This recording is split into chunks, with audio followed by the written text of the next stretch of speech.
नमस्कार दोस्तों, मैं अंकुर उपाध्याय स्वागत करता हूं आप सभी का आपके अपने YouTube channel share market analysis में। कल एक बार फिर से अमेरिका के बाजार से बड़ी नेगेटिव चीजें आते हुए दिख रही हैं। एक बार फिर अमेरिका का बाजार हेवीली टूटा है और एक बार फिर से रीजन सेम, जेरोम पॉवेल साहब बने हैं जो कि फेड चेयरमैन है। देखिए, अमेरिका इस समय दुनिया के लिए एक सरदर्दी बन गया है। वो जो कमेंट्स करता है उस पर दुनिया भर के बाजार नेगेटिव रिएक्शन दे देते हैं, उसमें अपना भारतीय बाजार भी आ जाता है। अब सवाल ये उठता है ये सारी चीजें कब तक चलेंगी। देखिए, मार्केट अपने आप में बहुत स्मार्ट है। मार्केट किसी पर्टिकुलर चीज को लेकर लाइफ लॉन्ग दिक्कत नहीं दे सकता कि हाँ यार ये प्रॉब्लम है, बार बार मैं इस पर रिएक्शन दूंगा। उसको भी समझ में आ जाती है, ठीक है चल रहा है चलने दो, अब मेरे को अपना कोई दूसरा ट्रिगर देखना है ऊपर या नीचे जाने के लिए, अदरवाइज मैं अपनी इकोनॉमी के हिसाब से धीरे धीरे ऊपर जाऊंगा।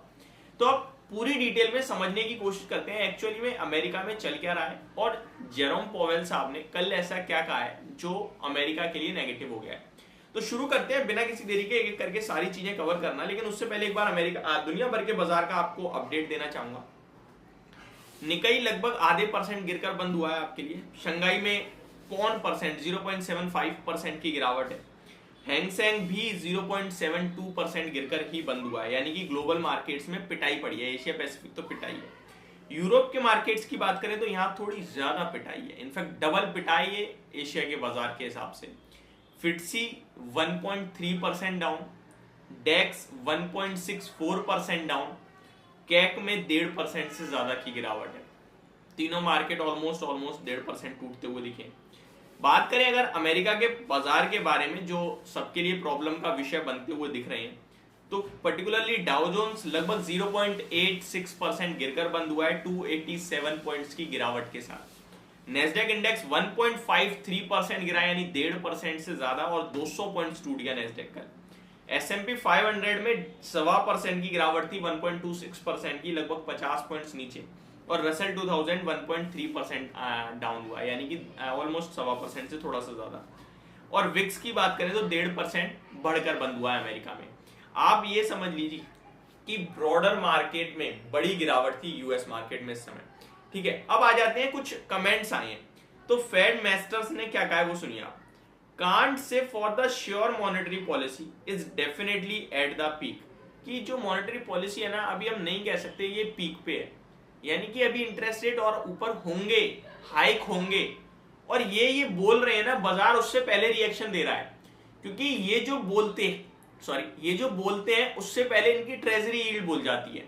ट्रेजरी यील्ड 16-17 साल की ऊंचाई पे चल रही है। वो क्लियरली इंडिकेट कर रही है कि अभी तो रेट हाइक होने बाकी है और रेट हाइक होंगे। देखिए, ये 2 बार जो इन्होंने रेट हाइक करा, उससे पहले खबर चल रही थी मार्केट में कि 1 इज डन, यानी कि एक बार और होगा, उसके बाद नहीं होगा, फिर एक और बार हो गया और अभी भी और होने की पूरी संभावना है, क्योंकि ट्रेजरी यील्ड क्लियरली बता रही है आपको कि इंटरेस्ट रेट बढ़ेंगे। और यही एक प्रॉब्लम का विषय है। अब ये सब क्यों हो रहा है? महंगाई को नीचे लाने के लिए।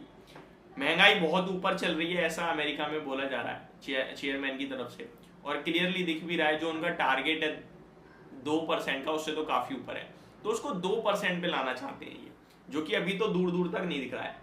अगर मार्केट के इकोनॉमिस्ट की मानी जाए तो वो कह रहे हैं आने वाले 1.5 से 2 साल भी लग सकते हैं इसे 2% पे आने के लिए। एक और इंपॉर्टेंट चीज यहाँ पे ये आ रही है निकल के कि आप रेट हाइक कितना करोगे। आप रेट हाइक करते रहोगे, हम लोग तो करेंगे नहीं, क्योंकि हम तो ऑलरेडी 6.5% पे, और आरबीआई गवर्नर जी ने भी क्लियरली बोल दिया है कि हम लोग पीक पे जरूर आ गए हैं, बट ये peak is for too long. यानी कि ये जो ऊंचाई है ना, ये तो ऊंचाई पे तो गए हैं, ऊंचाई पे आने एक बंदा होता है, यूं जाता है, ऊंचाई होगी वापस आता है, लेकिन उन्होंने क्या था, ऊंचाई पे तो आ गए हम हाईएस्ट लेवल पे, लेकिन ये चलेगा बहुत लंबा हाईएस्ट। ऐसा नहीं है कंटिन्यू कट होने लगेंगे, नहीं, पॉज सुनाई देगा आपको हर बार पॉलिसी में। बस ग्रोथ, इन्फ्लेशन का प्रोजेक्शन, ये सब चेंज होगा। तो एक चीज हमें क्लियरली दिख रही है कि इस समय अमेरिका में प्रॉब्लम है और वो अपनी इकोनॉमी को स्लो करना चाहते हैं, जिसमें उनकी इकोनॉमी ऑलरेडी स्लो है, बट उसके बावजूद भी उनकी इकोनॉमी स्लो है इन द मीन भारत की कंपनियों को देखो कितना बड़ा झटका लगता ही आ रहा है कंटिन्यू। जो जिनका कारोबार अमेरिका से आता है वो तो अभी भी डगमगा ही रही है, जिसमें ये आगे और स्लो करने की बात कर रहे हैं। तो ये सारी चीजें नेगेटिव होती हैं बाजार के लिए। कंट्री की ग्रोथ नहीं होगी तो ऑब्वियसली बात है नेगेटिव है, बट ये अमेरिका के लिए पर्टिकुलर है। भारत की बात करें तो कंट्री स्ट्रांग है, इकोनॉमी स्ट्रांग है, इन्फ्लेशन भी ऐसा कुछ नहीं है कि बहुत ऊपर है, अभी 5% पे आया है और मेरे को लगता है 5% बहुत ही अच्छा लेवल होता है। 4% का आरबीआई गवर्नर जी का टारगेट है, जो कि मेरे को लगता है 4% तो कुछ ज्यादा ही नीचे हो जाता है, 5% इज झेलेबल।